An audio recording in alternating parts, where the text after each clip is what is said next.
Undergraduate jechuun maal jechuudha? Undergraduate jechuun under jechuun jala jechuudha. Graduate jechuun eebba jechuudha. Congratulation jechuun maal jechuudha? Gaafiin kun xiqqoo ni ulfaata. Kana warra maastarsii osoo gaafatte.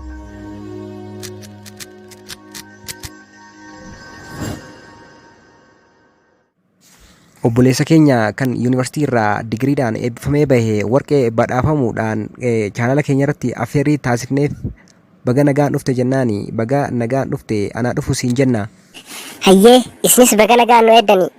Chaanala kanarratti nu affeeruu keessaniif maqaa hordoftoota chaanala kanaatiin isin galateeffadha. Guddaa galatooma.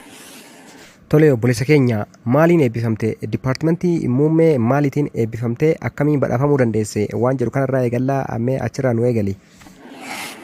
Ani kan eebbifame muummee barnoota water resource managementiitiin eebbifame. Isaan eebbifame badhaasa warqii badhaafameetiin dhufe.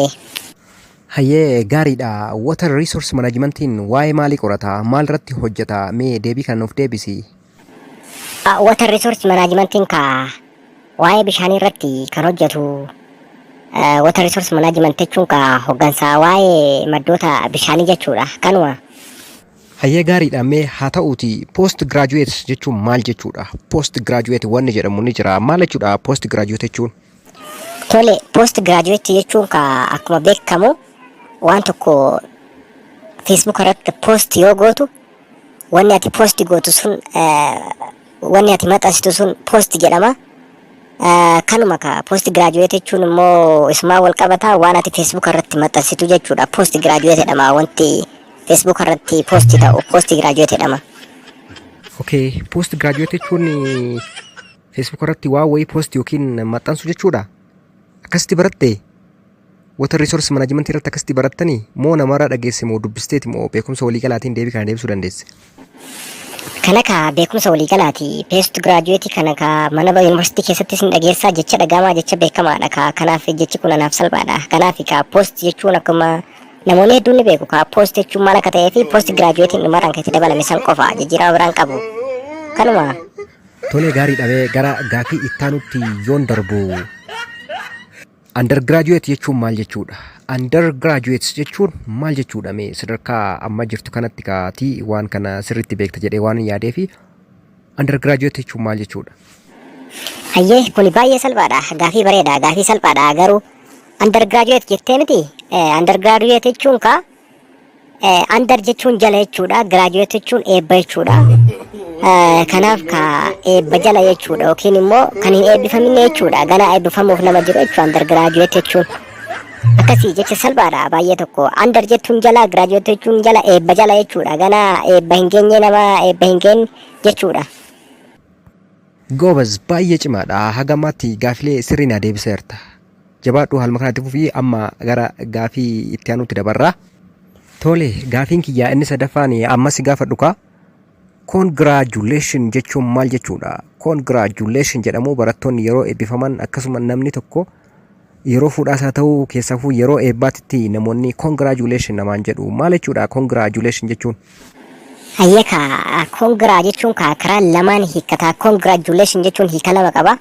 Tokkoffaa baga eebbifamtee jechuudha. Lammaffaan baga gammaddee jechuudha. Kun immoo baay'ee salphaadha. Isaan gammaa na gaafachaa turterra baay'ee salphaadha. Congratulation jechuun baga eebbifamtee jechuudha. Tole gaariidha. Nama ol fuudheenoo kongiraa jechuun danda'amaa? Hin danda'amu. Congratulation nama eebbifame qofaa fi nama ol fuudhuu fi nama guyyaa cidhaasaa yoo dhaqxe kongiraa meerii jettaani. Kongiraa meerii jedhama. Siigalee sirriitti beekuu qabda. Kongiraa meerii jedhama. Hayyee gaariidha. Ati kanuma warqee badhaafamte akkanumatti itti fufi. Hayyee ammallee gaafii itti aanutti dabarraa. Gaafii kiyya xumuruufan jechaa jira. Mee itti gaafii itti aanutti dabarru. Hayyee gaafiin arfaffaan ammas gaafadhu gaafii baay'ee salphaadha. Gaafii ammas gaafadhu keessatti fresh graduate jechuun maal jechuudha? Fresh graduate jechuun maal jechuudha? Mee gaafii kana irra naa deebi'i. Yeroo tokko mee gaafii kana irra naa deebi'i. Fresh graduate jechuun maal jechuudhaan siin jedhe hin beektu jecha fresh graduate jedhamu? Gaafiin kun xiqqoo ni ulfaata. Kana warra maastarsii osoo gaafatte isaanis torbee itti aanu kana eebbifamanii fresh graduate jechuun maal akka ta'e isaantu irra caala nu caala barate. Waa'ee isaa odoo isaan gaafatte irra wayyaa beektaa? Hayyee haa ta'uti rakkoon qabu yeroo calqabaatii fi gaafa kaampaasii yuunivarsiitii seentu fireeshmaan jedhamta. Akkasuma namni yeroo calqabaatii fi yuunivarsiitii yeroo seenu fireeshmaan jedhama. Maal jechuudha fireeshmaan jechuun? Fireeshmaan jechuun nama ho'aa yookiin namicha ho'aa jechuudha. Maal jettee mee irra naa deebi'i? Fireeshmaan jechuun maal jechuudha jettee hin dhageenye mee irra naa deebi'i? Fireeshmaan jechuun nama ho'aa yookiin immoo namicha ho'aa jechuudha siin jedhee bara hin dhageenye. Tole gaafiif deebii keenya hanga ammaa taasisanitti gaafileen hanga ammaa si gaafadhe kan hanga ammaatti haasayaa turreedha. Garuu ati hanga ammaa waan si gaafadhe keessaa tokkollee sirrii hin deebisne hanga ammaatti tokko sirrii kan deebiste hin jiru. Kanaafuu maal jettee yaadda? Akkamitti yaadda? Akkamitti of ilaalta? Galatoomi ani yuunivarsiitii irraa hin eebbifamne zeeroo kilaasiidhaan eebbifame zeeroo kilaasii baradheetiin amma eebbifame saniif gaafii na dhibee yoo jiraate dhiifamaa. Amma yeroon keenya gaheera nagahatti nama akka keetii kana eebbifame wajjin haasa'uurraa qotee bulaa wayyaa si caalaa qotee bulaatu siirra caalaa beektaa? Haa ta'u garuu akkamiin warqii badhaafame jettee natti himuu dandeesse? Namoonni warqii badhaafame jedhanii waan kan kiyaasaanii. Warqillee obboleessa kiyyaatti ittiin badhaafame ani ittiin hin badhaafamne koofiyyaan kunis kan obboleessa kiyya ittiin eebbifame kanuma nagahatti baay baay.